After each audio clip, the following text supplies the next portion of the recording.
Sizga qisqa bir she'r o'qib bersam maylimi? Bir ozarbayjonlikning she'ri. Deydiki, marhamat tuyg'usi senda yo'q bo'lsa, tutgan ro'zangning ne ma'nosi bor? Uyingda miskinga taom yo'q bo'lsa, bir oy och qolmoqning ne ma'nosi bor? Agar tarozidan ayirib qolsa, tiling zahar kabi yurak og'ritsa, qo'ling pora olib poralar bersa, o'qigan namozingning ne ma'nosi bor?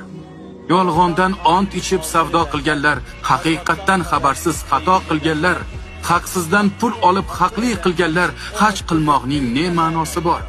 Harom pullari bilan villa qurganlar, yetimning haqqini bo'lib yeganlar, tuhmat bilan kimnidir baxtsiz qilganlar, o'lganida Yosinning ne ma'nosi bor?